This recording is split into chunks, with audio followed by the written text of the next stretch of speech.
Job said it himself, one line, buried in the wreckage of his entire life, and most people read right past it. The thing I greatly feared has come upon me. That sentence is doing more work than almost any other verse in the Bible. And if you've ever noticed that the outcomes you worry about most seem to find you with surgical precision, you're living inside the same mechanism Job described thousands of years ago. The story starts with a man who has everything: livestock, land, 10 children, the respect of his community. Job is described as the greatest man in the East. And the traditional reading focuses on what happens next. God allows Satan to strip it all away as a test of faith. Suffering, boils, dead children, friends who show up only to blame him. The usual Sunday school version treats this as a story about patience under pressure. But there's a confession hidden in chapter 3 that reframes the entire book. After losing everything, Job doesn't just grieve. He reveals something about his inner life that was operating long before the disasters hit. He says the thing he feared most is exactly what arrived. Which means while he was sitting in that enormous house, surrounded by wealth and family, a part of him was already rehearsing the loss every single day. Think about what that means structurally. The narrative presents Job as righteous, blessed, favored. On the outside, everything is working. On the inside, he's running a simulation of catastrophe on repeat. And the text treats his own admission as significant. The writer wants you to notice it. The fear preceded the event. Now you could read that as coincidence. Fearful man happens to lose everything, looks back and sees a pattern. Confirmation bias. Fair enough. But the text doesn't frame it that way. The Hebrew word used, pachad, carries a sense of dread, a trembling anticipation. This is sustained, visceral fear, the kind that lives in your chest, the kind you wake up with at 3 in the morning when the house is quiet and your mind decides to run worst-case scenarios until dawn. So what's actually happening when fear sustains itself like that?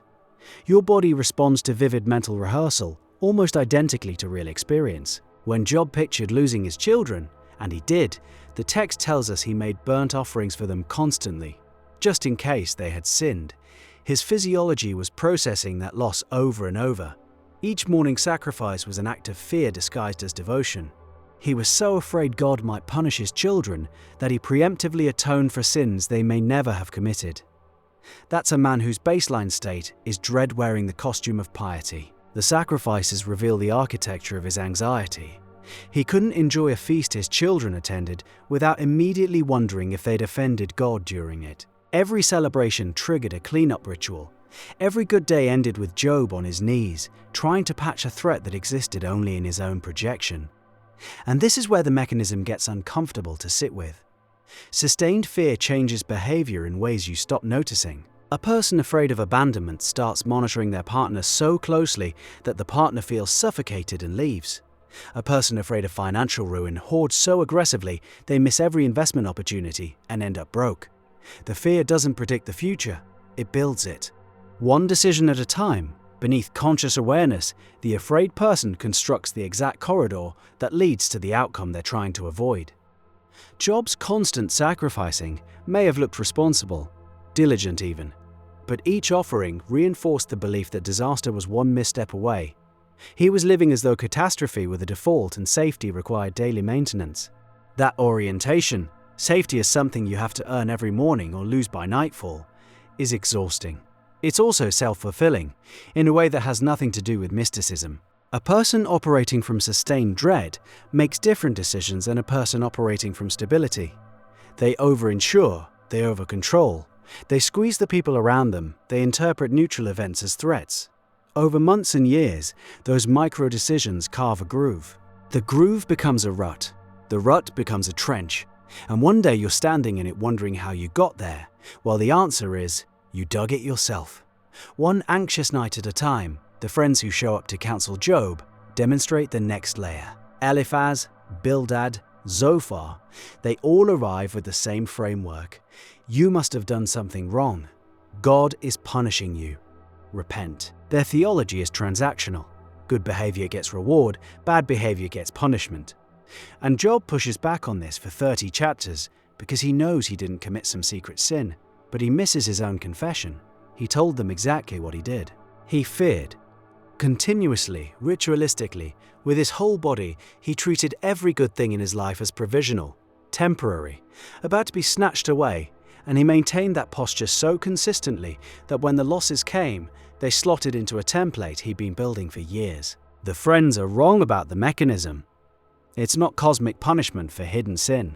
Job is wrong about his own innocence. In a different way, he's innocent of wrongdoing but deeply guilty of sustained negative expectation. The fear itself was the action. Every burnt offering was a behavioral vote for the reality he dreaded. Consider your own version of this. The relationship you keep testing because you can't believe someone actually stays.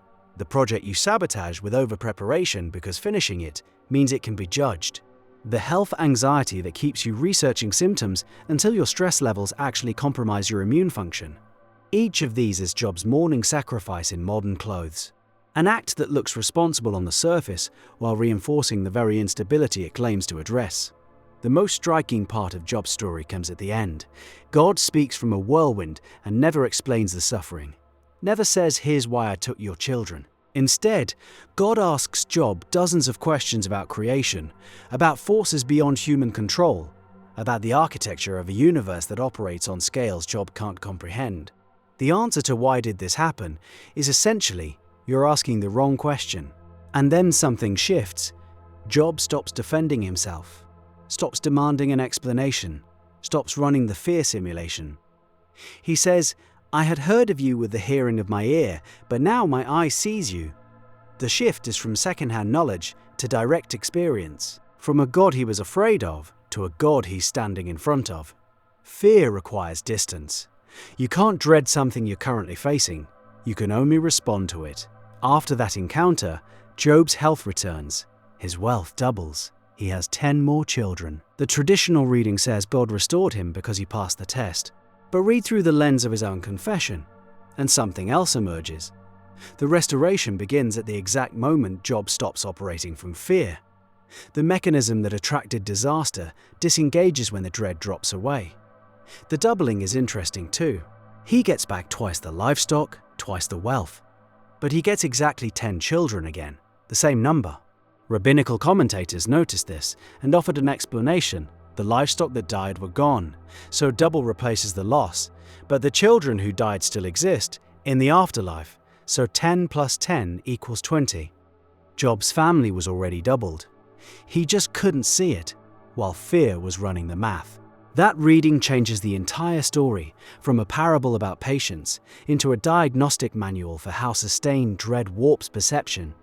Job's children may have been fine in ways he couldn't access while trapped in the fearful posture. The good things in your life may be more durable than your anxiety allows you to calculate. The mechanism is quiet. It works through years of small choices that feel prudent. It wears the face of caution, responsibility, preparation. And it builds, brick by brick, a house designed to collapse, because the architect couldn't stop drawing blueprints for the earthquake. Job's confession is one sentence long. The wreckage it describes took a lifetime to construct. You probably have your own version of that sentence. The question worth sitting with is, what are you sacrificing for every morning? And what future are those offerings actually building?